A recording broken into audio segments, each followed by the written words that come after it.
Welcome back to Just Scrap Radio on BJPenn.com. I'm your host, Cole Shelton, episode 138 out of UC 293. We're first going to be joined by John Makdessi, the previous fight against Jamie Malarkey. My fellow Canadian, always enjoy talking to John. Obviously, been a while for him, hasn't fought since September 3rd of last year when he lost his decision to Nads at Hack Press in a fight he was quite disappointed with. Obviously, that was the Paris card.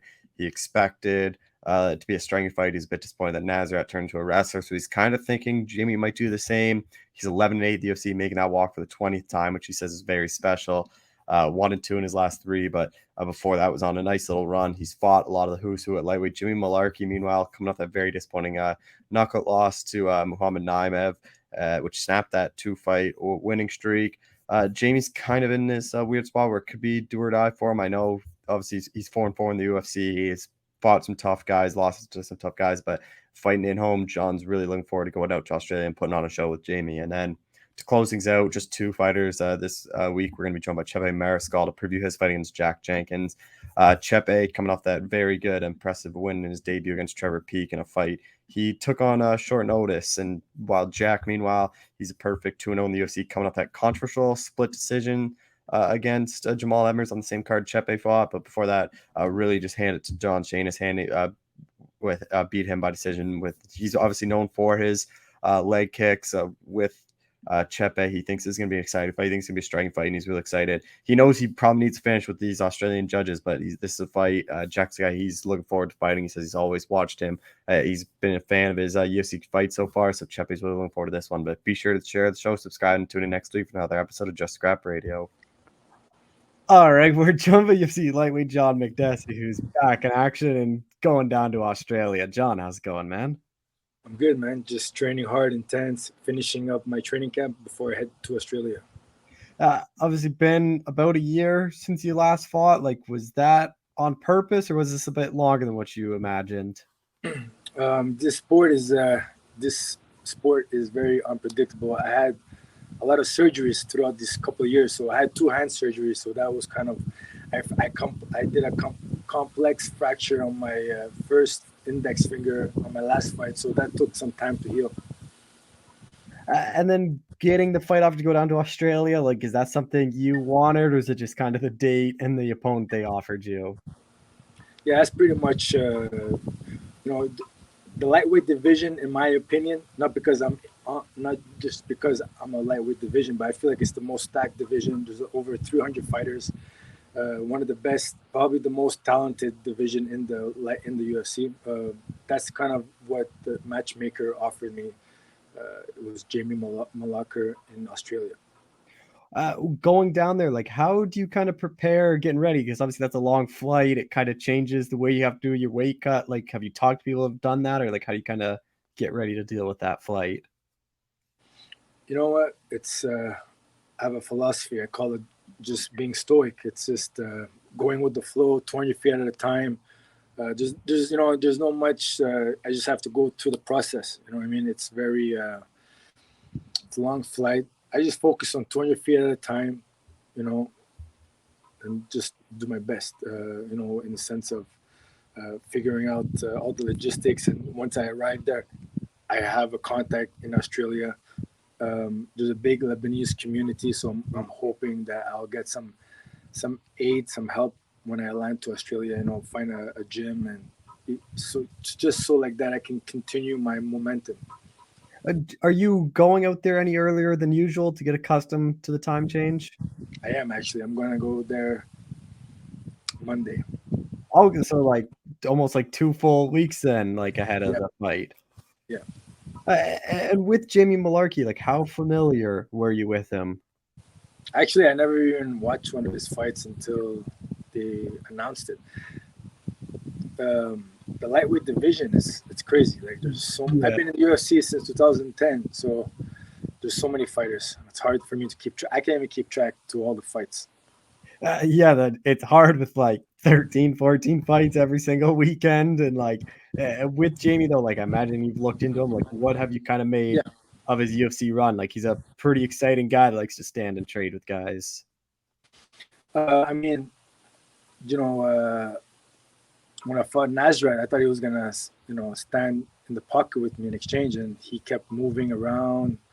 He was very disciplined, and then he went for a couple of takedowns, won the points. So I'm not. I mean, it's hard to tell. It's a very unpredictable, very dynamic sport. He might want to move around. He might want to, keep his range. He's a tall, lanky guy. I know he's training with Ross Pearson. I fought Ross Pearson, so it's a, it's a good fan fight matchup between us. So I'm excited for this fight.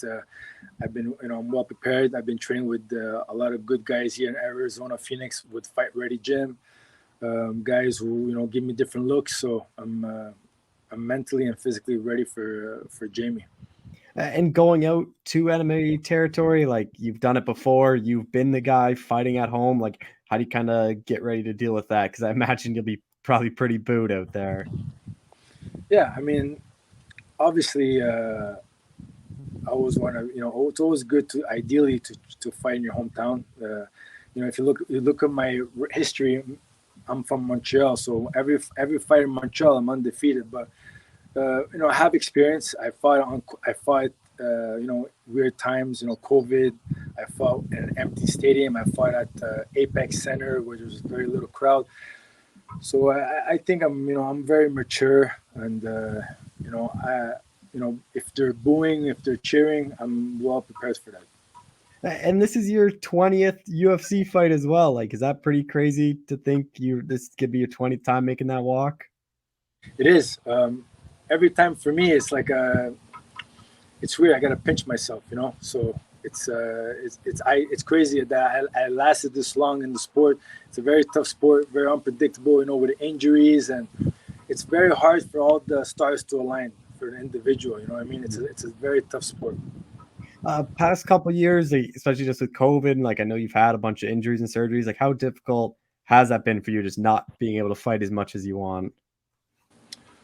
Well, it's like the injuries are probably the hardest part. Getting all these weird injuries, suffering like these repairs that I had to go through, because I like to give the fans exciting fights. So I train very intense. My training regimen is high intensity.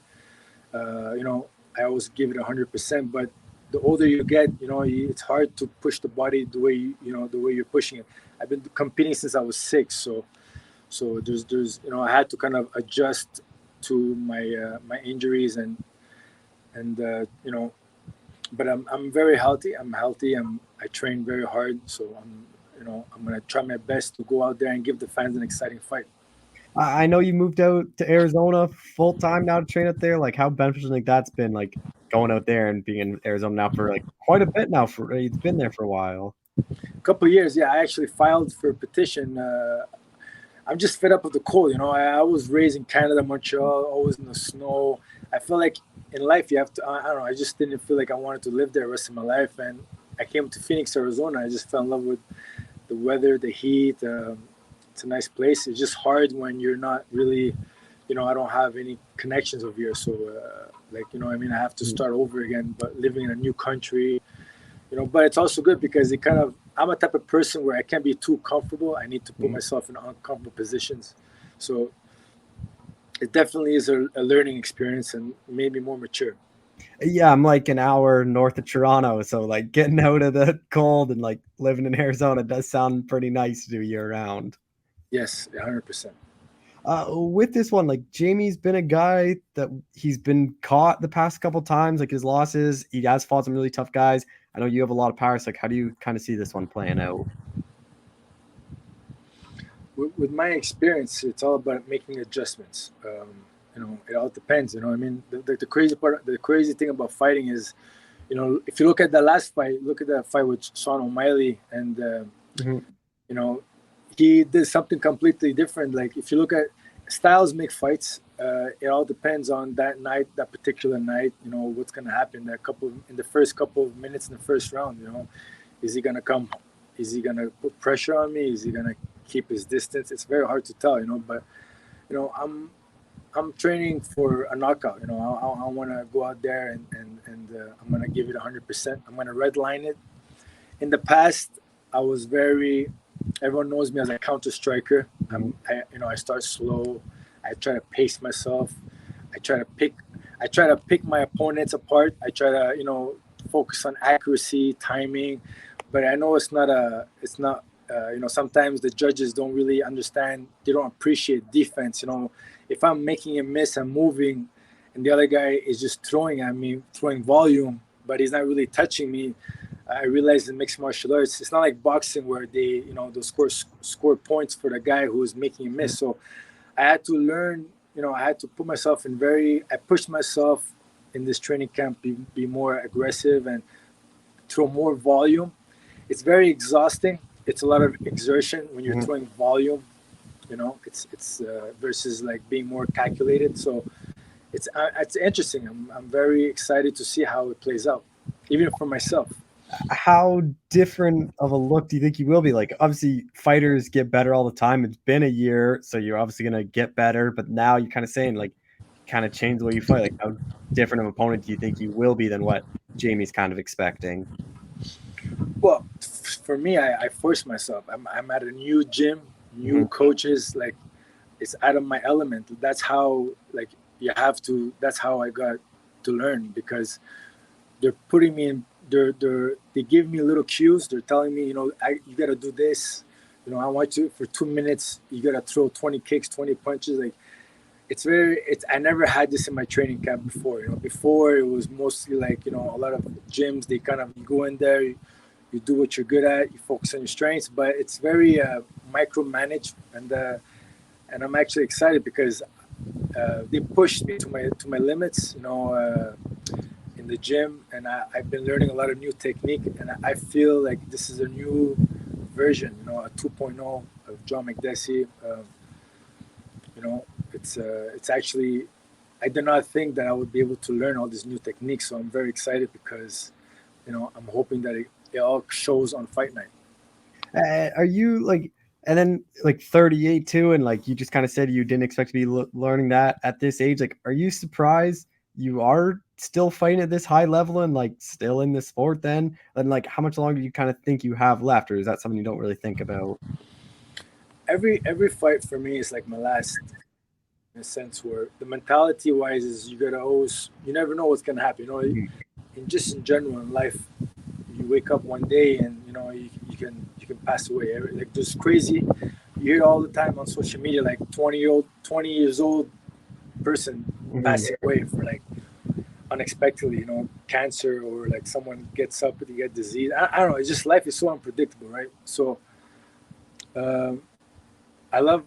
There's nothing in this world that pushes me, makes me get out of bed, and like it scares the shit out of me, And I feel like as a human being, it challenges me because, I did so many other ventures, and nothing kind of sparks a fire up my ass. You know what I mean? And I wouldn't compete if I did not feel, that I had that nervousness. You know what I mean? Because the nerves, the fear, kind of makes me just train harder, and wants me to perform. So I'm very excited to see how I perform on that night. With the injuries and being my age. I want to inspire I want to be an inspiration to the other people. People that like kind of give up when they had a couple of injuries. I had major surgeries. It's like serious surgeries, like torn ligaments, fractured bones. Like I shattered my bone. It was crazy. Like, so it's amazing. The body, the human body, the brain. It's incredible what the body can go through. And then for you, like, it is obviously a long trip out to Australia. Like, who is kind of going out there with you and going to be in your corner? Yeah, well, I'm very fortunate. I got a couple of contacts in Australia who are going to be waiting for me, and I'm going to bring 2 cornermen with me, flying out there to help me with the cornermen on fight night. And then you've had these layoffs before. Like, so do you think like ring rust will be an issue for you, or do you think just because you have this experience of having these gaps between fights that you kind of know how to deal with it? Yeah, no, I'm not worried about ring rust. I fought already. I fought already. Once a year. I fought long layoffs. Sometimes the body, you can't. I can't force it. I don't think of the things that, I don't focus on things that are out of my control. The injuries, how how many times I fight. That those are out of my control. What's within my control is my mindset, my attitude, and my energy. You go out there and beat Jamie. Like, what do you think that does for you? And like, where do you think this puts you in this division? Honestly, fighting is unpredictable. You can beat a guy. You can have a good performance one fight, and then you can have a bad performance another fight. It all depends. Bahamondes. I fought him. One of my best performances, and he fought young up and comer. So it all depends with the UFC. That's up to the promotion to figure out what how they look at that fight. Just final thing, like I know you obviously called Arizona home, but you are from Canada. There's a lot of talk of UFC coming to Canada more frequently next year. Like, is that a goal? Is to like get on one of those Canadian cards and fight in front of your country again? 100%, of course. I was hoping to go back to Montreal, the Bell Center in Montreal. I fought in a lot of different arenas, and I have to say, the Bell Center in Montreal, it's a crazy energy. Yeah, the Montreal crowd is always crazy, and it's been a while for them. Like, I feel like they'd be even crazier if they came back for how long it's been. Yeah, that'd be good if the UFC gets back to Montreal Bell Center. Well, John, I appreciate the time as always. Thanks so much for doing this again. Thank you, brother. Yeah. All right, we're joined by UFC featherweight Chepe Mariscal, who's back next UFC 293. Chepe, how's it going, man? Doing great, man. How about you? I'm doing well. Like, before you get into it, like obviously your debut, a pretty crazy and wild fight against Trevor Peek. Like, when you took that fight on short notice, like was that just kind of what you're expecting when you saw the name of Trevor Peek? I really didn't know Trevor Peek as well. I seen one of his fights in the Contender Series, and that's when I kind of like knew of him. I seen his second fight just by watching the fights, and then when I got scheduled against him, I was pretty like, all right, let's go. I watched some film. I saw that he was a 100% finish rate guy. I just felt like he hasn't fought anybody experienced like I was, so I felt like experience was going to really take me a farther way than him. And then you get the win, like a pretty quick turnaround for you. Like already fighting in September. Like how happy are you that you were able to make that quick turnaround? I feel good, man. It's crazy. It's exactly what I wanted. I want to stay busy. I like the fight game. I'm 30 years old. I don't know how long I still got it in the game. So it's like, I'm going to do what I can to go out there and keep fighting. And then going out to Australia to fight a local guy in Jack Jenkins, like not a lot of guys like going to other people's backyard. Like what kind of intrigued you about this fight so much? It's sorry, so many calls right now. It's going good. It's awesome, man. I saw him actually fight. He was the fight right before my fight. Mm-hmm. So I was warming up. He was up on the TV while I was warming up, and I was like, oh, this guy's actually pretty good. I think he would be fun. I even told my corner before, I was like, I'd fight that guy. Right when he walked out, just because he looks fun. He looks like a good opponent to go out there and put on a good show and make another display. So I just felt like we were gonna meet eventually. Just I didn't know this soon. What have you made of his UFC run? Like looked very good in his debut against Don Shane. It's that last fight against Jamal, like a pretty close fight. I know a lot of people thought Jamal won. Like, what do you kind of made of his two fights? It's good, man. He's tough. That's one thing that he probably won by the judges his last fight. He's very tough. He looked more game ready than Embers did. And I felt like his output is what puts him in the game. I could see he comes from a pretty decent camp, pretty good camp. He's got pretty good striking. I think I could see everything, but I feel like he's just got a good output, and I feel like I could really test it. He's been known for his leg kicks. Like I know he's like broken a couple people's legs. Like how do you kind of get ready and prepare for that?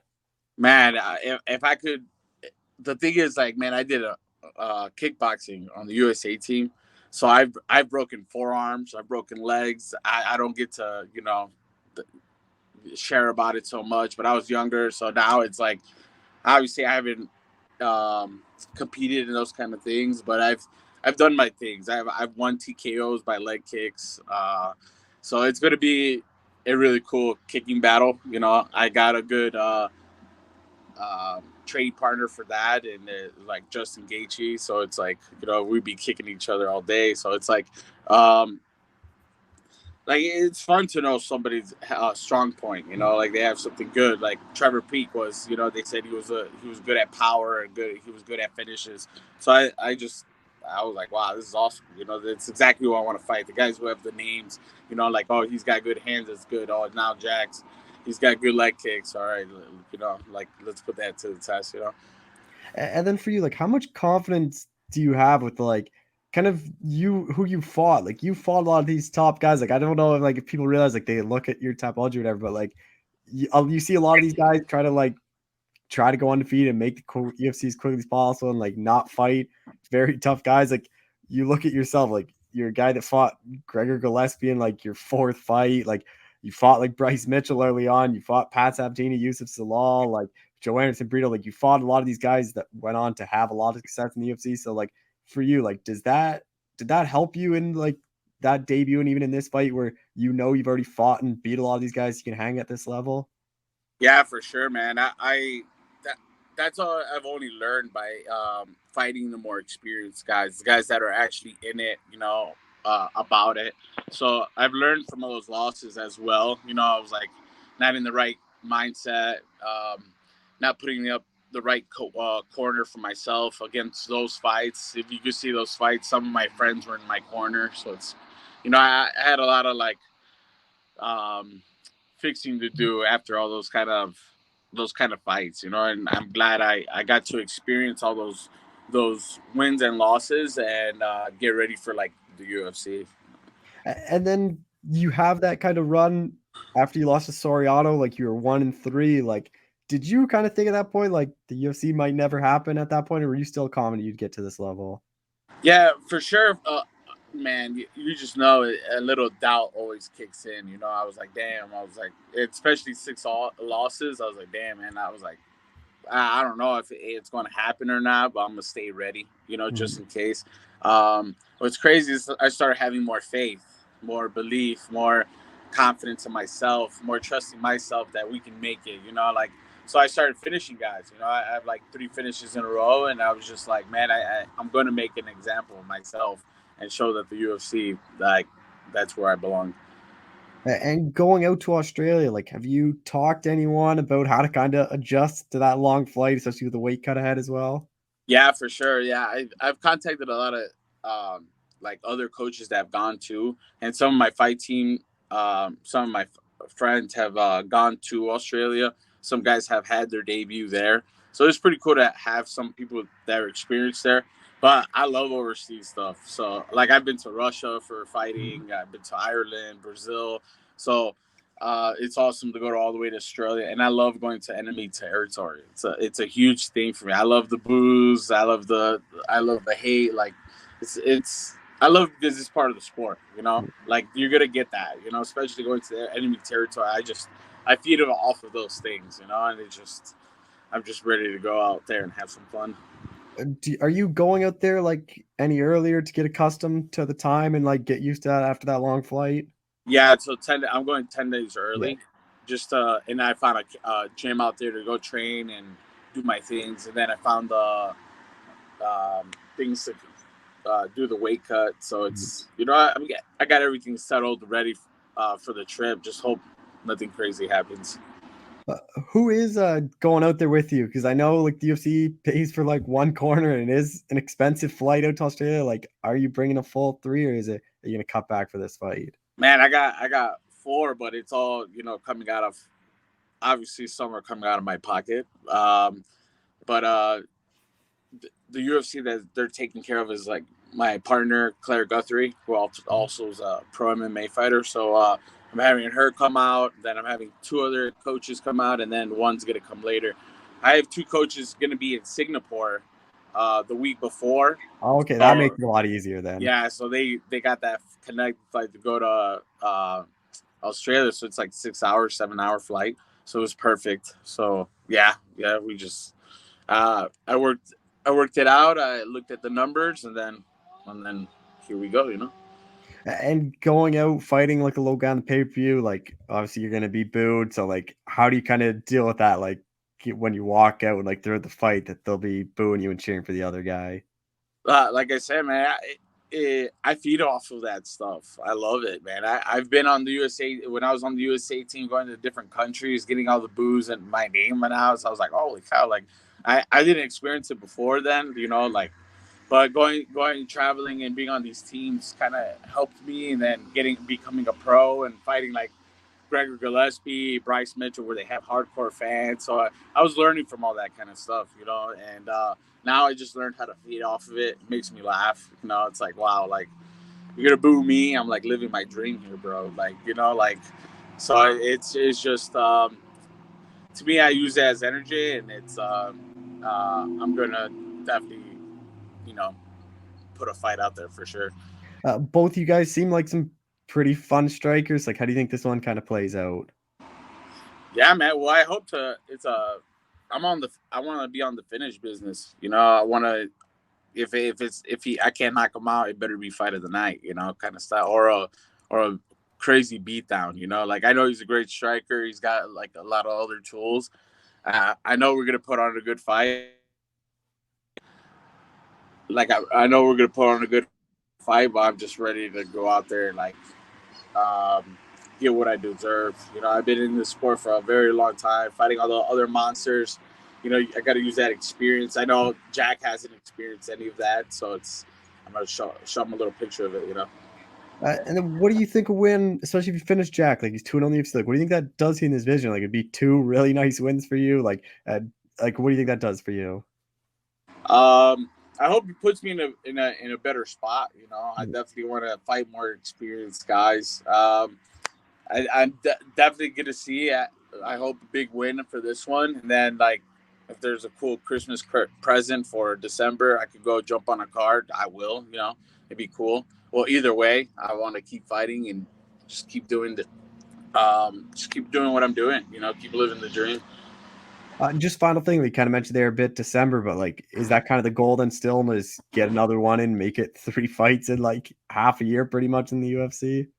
Yeah, man. Like, why not? Like, the thing is, like, I've done it. Like in my amateur record, I was 18-1, and I remember fighting three times in like a month and a half, and I felt like I had things going good. Like I had the right recovery. I was doing ice baths. I was eating right, and I feel like if I keep myself busy, I'll stay, better on the scale. I'll still be in the training room, and then it'll be like, get that fight done in December, and then I can chill out for a little bit, and then see if I can hunt down a bigger name. Well, Chepe, I appreciate the time as always. Thanks so much for doing this. For sure, man. Thank you.